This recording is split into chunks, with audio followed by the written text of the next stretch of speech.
In the autumn of 1971, a mid-level CIA intelligence officer named Harlan Voss walked into a forest outside Charlottesville, Virginia, and did not come back the same man. He didn't come back injured. He didn't come back raving. He came back quiet. And in the intelligence community, quiet is the most alarming thing a man can become. Voss would resign within 8 months. He would spend the next 30 years refusing to speak. And then, in 2003, he spoke. What he described, a direct, sustained encounter with a non-human extraterrestrial entity in those Virginia woods, raises questions that the official record cannot answer, and refuses to try. Let's begin exactly where Harlan Voss begins in every account he ever gave. Not at a briefing room, not at a classified facility, not in some antiseptic government corridor lit by fluorescent tubes. In the woods, at night, alone. It was October 14th, 1971. Voss had driven out to a rural stretch of land near the Shenandoah foothills, a property he sometimes used for weekend retreats, a place he described in his 2003 recorded testimony as the only quiet place I had left. He was not on assignment. He was not carrying a weapon. He had a thermos of coffee, a wool blanket, and, by his own account, a particular kind of exhaustion that only men in that profession seem to accumulate. Not physical, but something deeper. A weariness of knowing things you wish you didn't know, and not knowing things you desperately wish you did. He set up near a dried creek bed, roughly a quarter mile from where he'd parked his car. The sky was clear. The temperature had dropped sharply after sundown. He estimates it was somewhere between 11 p.m. and midnight when the forest went silent. Not gradually, all at once. He describes it in the 2003 testimony, a recording made for an independent researcher named Dr. Cecily Morn, who was at the time compiling oral histories of intelligence personnel for a privately funded archive, as a silence that was wrong. Not the absence of sound, but the presence of something else. Like pressure, he says, like the air got thick and the animals understood something I didn't. Not yet. He saw the light first, not a beam, not a flash, a glow, pale and bluish white, moving between the trees at a height he estimated between 8 and 12 feet. It moved without sound. It moved without the kind of interruption you'd expect from something navigating dense forest. No branches snapping, no rustling, no variation in pace. It moved as if the trees were simply not there. And then it stopped. And Voss says he saw it, the entity, standing approximately 30 feet from him at the tree line. He uses the word grey without hesitation or irony. He is not performing. He has had 30 years to choose his words, and grey is the word he chooses. Roughly 4 feet tall, he estimates, proportionally thin in a way that struck him immediately as structural rather than malnourished, as if that body was simply built around different internal assumptions than a human body. The head was large, the eyes were large, no visible ears, a mouth that he describes as a horizontal line, present but apparently unused. It was standing still, it was looking at him, and Harlan Voss, a man who had spent 15 years in intelligence work, who had been trained in field operations, in psychological resilience, in the management of shock, did not move, could not move. He is careful to say, in the Morn recording, that this was not fear in the conventional sense. I wasn't afraid the way you're afraid of a car accident, he says. I was afraid the way you're afraid of suddenly understanding something that you cannot ununderstand. Once you encounter that phrasing, you don't forget it. What happens next is where the Voss account becomes something that professional skeptics cannot simply dismiss with the usual vocabulary. The contact, as Voss describes it, was not verbal. There was no sound, no light show, no physical approach. The entity remained at the tree line throughout. What Voss describes is something that most researchers, when they encounter his testimony for the first time, struggle to categorize. He calls it a transmission. Not a word, not a series of images exactly. Something more like, and here he pauses in the recording, and the pause goes on for a long time. Like having someone else's understanding placed inside your own mind, not their thoughts, their knowing. This raises a simple but critical question. What did it show him? Voss is specific, and that specificity is what makes this so difficult to dismiss. He says the entity transmitted 3 distinct categories of information. He did not ask for this information. He was not given a choice, and he is clear that the transmission was not painful, not frightening in itself, but that the content was what broke him, not the experience of contact, the content of it. The first category he describes as structural, a sense, more than an image, something like a full-body understanding, of scale, not the scale of the universe in the way a textbook describes it, something more unsettling, a sense of populated scale, of a cosmos that is not empty and silent, but occupied, layered, traversed. He says it lasted only seconds, but left him with the unshakable conviction that human civilization's understanding of its own solitude in the universe was not just incomplete, but deliberately maintained, not by the entity, by something else, something closer to home. The second category is harder to articulate, and Voss struggles with it openly in the recording. He describes it as temporal, a sense of time that is not linear, not the theoretical physics notion of curved space-time. He's clear that he has no scientific framework for this, but something experiential. A feeling, he says, of having been seen from multiple points simultaneously. It wasn't looking at me now, he says. It was looking at me then, and before then, and from somewhere I don't have a word for. He says this left him with a sense of human history that he found profoundly destabilizing, not because history was wrong, but because it appeared in that moment observed, catalogued, watched over a very long arc by something with the patience and perspective to do so. And the third category, the one he returns to most reluctantly, the one he says he spent years trying to find another explanation for, was personal, specific. It showed him something about his own work, his own agency, the institution he had served for 15 years. He does not say what precisely it showed him. Not in the Morn recording, not anywhere, but he says this. It showed me that things I believed were secrets were not secrets from everyone, and things I believed were being done for protection were not being done for protection. And then he says, I never went back to that building. 8 months. That is how long it took Harlan Voss to formally resign from the agency after the night of October 14th, 1971. The gap itself is worth sitting with. Not a week, not a month, 8 months of showing up, 8 months of attending briefings, signing documents, performing normalcy.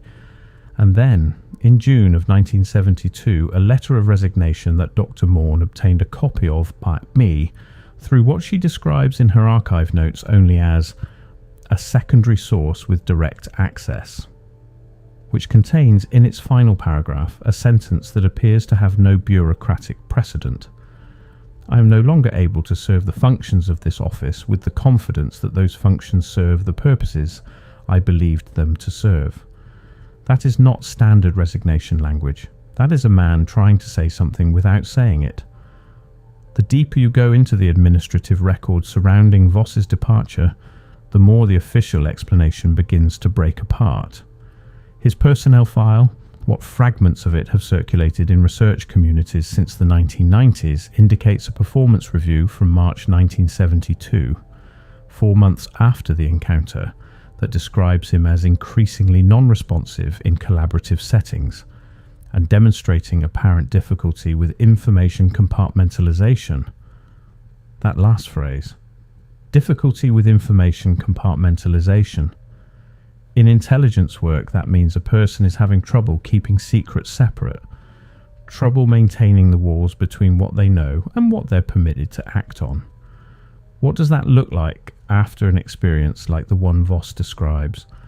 What does information compartmentalization even mean to a man who believes he has been shown in a single night that the compartments themselves are part of a larger structure he didn't design and cannot see from inside? former colleague of Voss's, a signals analyst who worked briefly in the same directorate and who agreed to speak to independent journalist Reuben Claith in 1998 under the pseudonym Dorset, described Voss in the months before his resignation as not erratic, not frightened, not unstable. He was just gone, like someone who has already made the decision and is simply waiting for the paperwork to catch up. Not unstable, just gone. That distinction matters. Here is where the investigation becomes something I cannot look away from, no matter how much the skeptic in me keeps reaching for an exit. Harlan Voss is not singular. The pattern repeats with unsettling consistency across a series of documented cases that span from the late 1960s through the mid-1980s, a period of remarkable turbulence in American intelligence institutions, a period of internal investigations, external pressures, and a series of quiet, unexplained personnel departures that have never been fully accounted for by the official record. Consider the case of a Navy intelligence officer named Aldous Frick, stationed in 1969 at a communications monitoring post in rural Nevada, who reported in a private letter obtained by researcher Claith from Frick's estate after his death in 2001, a nighttime encounter with a small figure of non-terrestrial aspect near the perimeter fence of the facility. Frick was reassigned within 3 months. He retired early. He spent the last 20 years of his life writing a memoir that his family says was nearly complete at his death and has since disappeared. The memoir, gone. Or consider the testimony of a woman named Constance Wellesley, a document analyst who worked for a defense contractor with known agency contracts in the early 1970s, who told a researcher at a 1997 symposium in Flagstaff, Arizona, on the record, with her full name, that she had been shown during what she described as an involuntary contact experience in 1973. A visual record that I can only describe as a catalogue of human beings, going back much further than any history I was aware of. She lost her security clearance 18 months later. No official reason was ever given. She died in 2011. Her files, which she had reportedly organised for donation to a university archive, were never delivered. The files, gone. Not one case, not two, a series of them, encounters, departures, documents that vanish, and at the centre of each one a consistent detail that I find impossible to ignore. None of these individuals reported the encounter through official channels, not one. They reported it privately years or decades later to independent researchers operating outside any institutional framework. They did not go to their superiors, they did not file reports. Why not? Why, in every case, did trained intelligence professionals, people whose entire professional existence was built around reporting, documenting and analysing, choose silence? Unless the silence was the rational choice, unless they had reason to believe that reporting would not result in investigation, that it would result in something else entirely. And that's where the silence becomes impossible to ignore. I keep returning to what Voss describes as the content of the transmission, specifically the third category, the personal one, the one about his own institution. He won't say what it was, but he gives one additional detail in the Morn recording that he appears to offer almost accidentally, as if it slips out between more careful sentences. It wasn't showing me something I didn't know. It was showing me that I had known it all along and had been very carefully helped not to think about it. Helped not to think about it. That phrase lives in me. I've interviewed researchers, historians, former military personnel, people who have spent decades in proximity to these questions, and when I play them that clip, Voss's voice, quiet and steady, saying he had been helped not to think, the room always goes quiet. Because that is not the language of delusion. That is the language of a person describing a specific cognitive mechanism, a managed blind spot. Not ignorance, but structured ignorance, the kind that requires architecture, the kind that does not build itself. Dr. Morn, who passed away in 2017 and whose archive remains partially unpublished, wrote in her research notes a passage that her former graduate student shared with me, that the Voss testimony was unlike anything else in her 30 years of collecting accounts. Most witnesses describe being shown, she writes. Voss describes being reminded, as if the information was not new but recovered, as if the being was not revealing but restoring. Restoring. What does it mean to have something restored to you that you didn't know was missing? I've spent a considerable amount of time with the specific description Voss gives of the entity, and there are details that deserve more attention than they typically receive. He describes toward the end of the encounter, which he estimates lasted between 20 minutes and an hour, though he cannot reconcile that estimate with his memory of it, a specific gesture.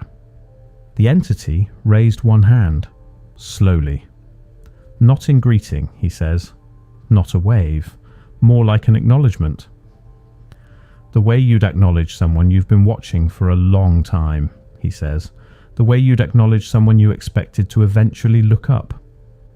Expected to eventually look up. He says the encounter ended not with the entity leaving, but with the light, that same pale bluish-white glow, simply withdrawing.